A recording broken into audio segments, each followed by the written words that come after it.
Welcome to I Read It, where we feature a new cool story every day. Subscribe to the channel and tap the notifications bell for new content. In today's story, Gasparinamib tells us how he fricked up by letting a friend at college convince his girlfriend he had a weekend job as a cargo plane pilot for FedEx. My best friend at university convinced a girl he was dating that he had a weekend job flying cargo planes for FedEx. This was initially because he wanted to get out of some family event she wanted to drag him to, but it snowballed into an every weekend thing. It sounds like a bizarre random choice of weekend job, but there's a reason behind it. My family owned and ran an aircraft repair business on a municipal airport in Ohio. I grew up with airplanes. When I was 16, my dad bought me a C-182 Skylane that had been banged up in a bad landing. We spent 2 years restoring it, and I took it with me to university and kept it at a small airstrip just out of town. I would use it to fly to / from home on weekends and breaks, and often took friends up for a ride. It was a great way to get girls in bed. Something about being up there with a confident guy trading radio calls with ATC seems to just do it for them. My friend, who had never flown in a small plane before he met me, decided it was definitely his jam. I'd let him take the controls occasionally, but never for more than a few minutes and always at altitude, in case he did something stupid and I had to recover. But as it turned out, that was a mistake of the knowing enough to get yourself in trouble kind. Back to the girlfriend. When she first wanted him to go meet her family, he panicked and said he had to work. Where did he work? She wondered. He didn't actually have a job, so he picked the first thing that came to mind, his fantasy dream job, pilot. But what kind of job would a university student have as a pilot? She wondered. Well, the lie was already out there, so he doubled down, cargo pilot.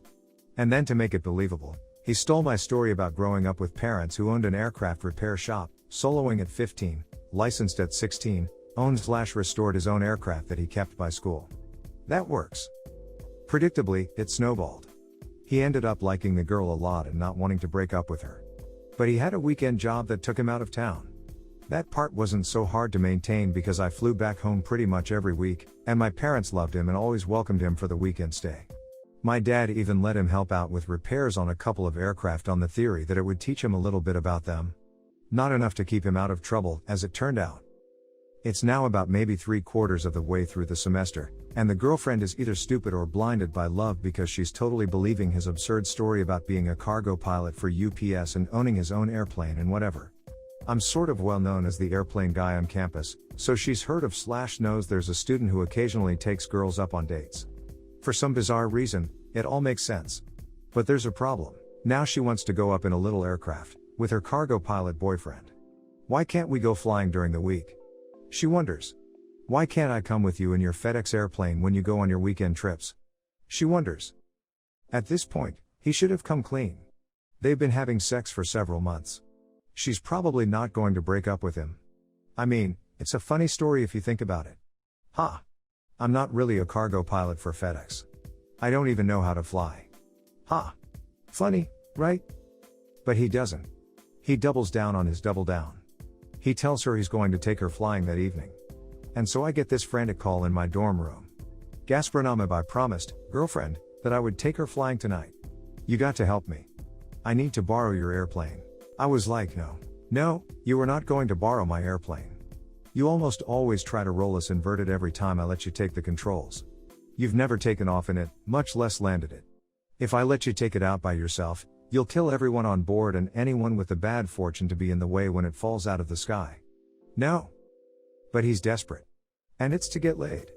So being a bro, I offer a compromise. I will let him pretend to be the pilot, and only take over when I think he's doing it wrong.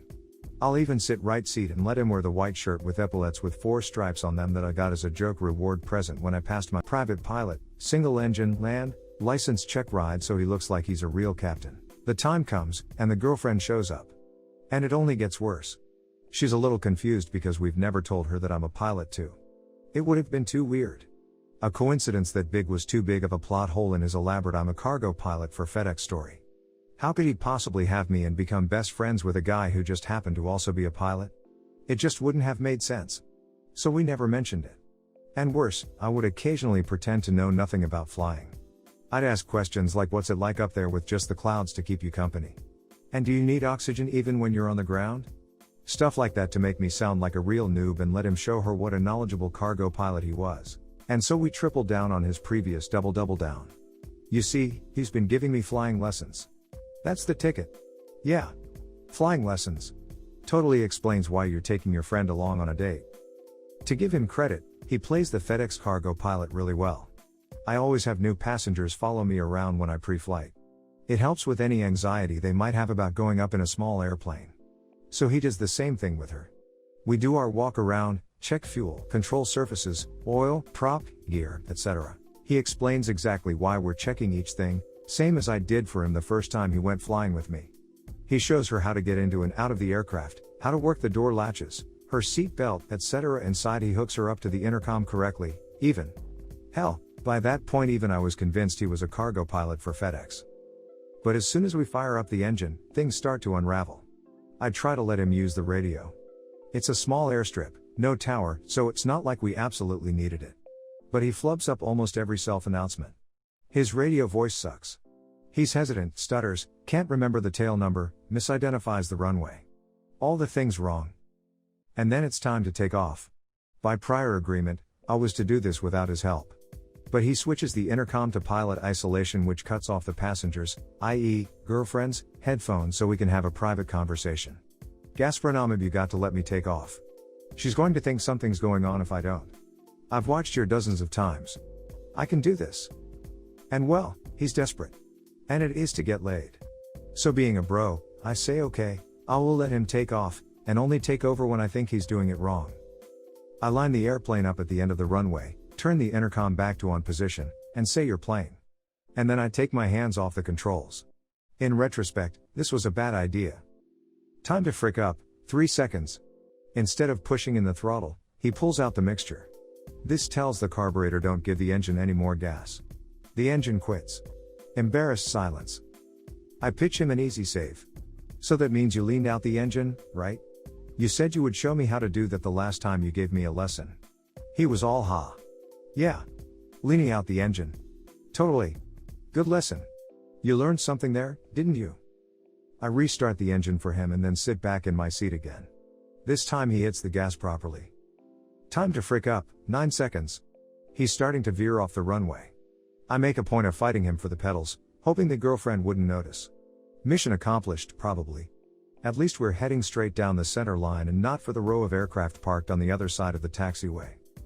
Time to next frick up, 15 seconds. We're approaching 70 kts airspeed. Time to rotate. Why are you freaking not pulling back on the freaking controls? He's not freaking pulling back on the freaking controls, and the aircraft is lifting off a bit on its own. Not terrible, but not great either. I casually nudge the yoke backward. He catches the hint and. Time to next frick up, 2 seconds.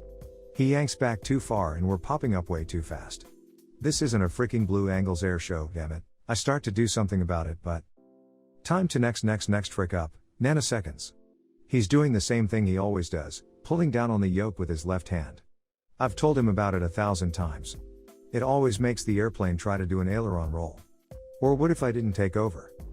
So now we're nose up to the sky at a high angle of attack and about to do a wing over. At roughly 30 feet off the ground. This is not a good thing. Sure, it's for a good cause, getting a bro laid, but can you reasonably expect to get laid after someone shovels the raspberry jam that used to be your torso into a body bag? I'm guessing not. About the time when we're in an absurdly low altitude 60 degrees bank, I've had enough. You're rolling my plane, I yell, and reach over to karate chop his arms off of the yoke. I pitch down, level off, and regain control of the aircraft. Nobody says a word as I finish the climb to about 1,000 feet AGL, re-enter the pattern on the downwind leg, and then bring us down to a landing. All without any help from my instructor, the cargo plane pilot. The only thing I remember her saying on the drive back to the dorms was, "You're not really a FedEx pilot, are you?" They broke up a few days later. The story made the rounds on campus, and my friend took no end of S for it, for which I gladly take credit. I called him FedEx for the next 2 years, to the point where the nickname stuck and other people started using it too. I think my dad was the worst, though. Between being mad at me for risking lives, and an aircraft which was a much more serious offense to an old aunt mechanic, and laughing his off at my friend for trying to pull off a months-long masquerade as a FedEx pilot, he dished so much S at us it almost made me want to not go home for a while. Other than the breakup and the nickname, there wasn't really much other fallout. It even worked to his advantage a few times because girls actually thought the story was funny, and it got him laid at least one time that I know of, which I guess means that in a way the whole thing was a success. We stayed friends until graduation but lost touch, so I have no idea if he ever got his own pilot's license and bought an airplane as he said he would. But even if he didn't, I like to think of him out there, charming the babes with stories about flying for FedEx on the weekends and offers to take them up flying someday soon. What do you think about this story? Let me know in the comment section. Help us grow so more people will join us. Thank you for watching this video and we will see you in the next one. Bye.